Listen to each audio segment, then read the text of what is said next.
Donald and Douglas are Scottish twin engines. They came all the way from Scotland. Sir Topham Hatt had only been expecting one engine. Sir Topham Hatt had given them numbers, Donald 9 and Douglas 10, but he was still planning to send one engine home.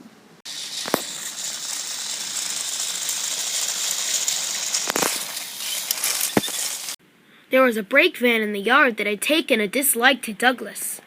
Things always went wrong when he had to take it out. His trains were late and he was blamed.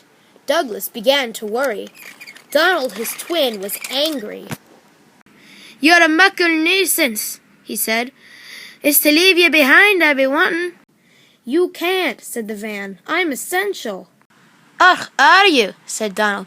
"You're nothing but a screeching and a noise when all's said and done." "Spite nugget, would you? Take that!" "Ah! Ooh!" groaned the van. "There's more coming should you misbehave." The van behaved better after that, until one day Donald had an accident. The rails were slippery. He couldn't stop in time.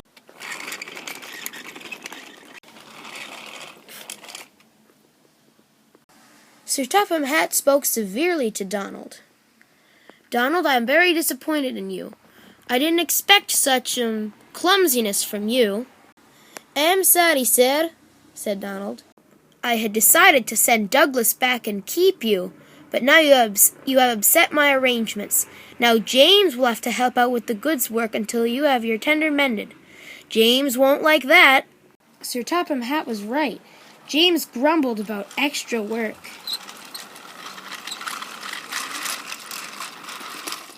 "Anyone would think," said Douglas, "that Donald had his accident on purpose.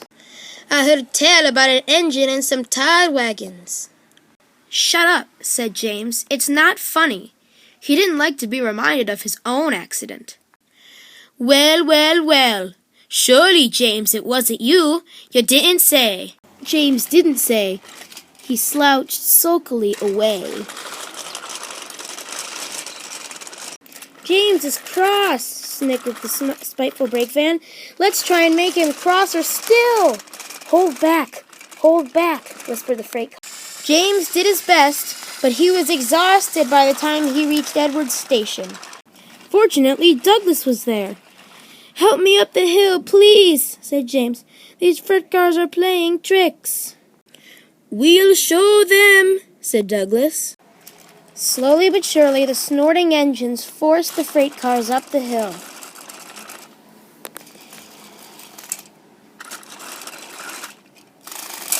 Soon they were halfway up, but James was losing steam.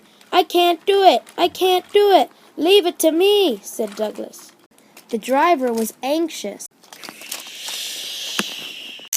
"Go steady! The van's breaking!" The van was in pieces. Soon Edward arrived to help clear the mess. Sir Topham Hatt was on board. "I might have known it would be Douglas," he said. "Douglas was grand, sir," said Edward. "I could hear him from my yard. He worked hard enough for 3 engines. 2 would have been enough," said Sir Topham Hatt. "I want to be fair, Douglas, but I don't know. I really don't know." Sir Topham Hatt was making up his mind about which engine to send away, but that's another story.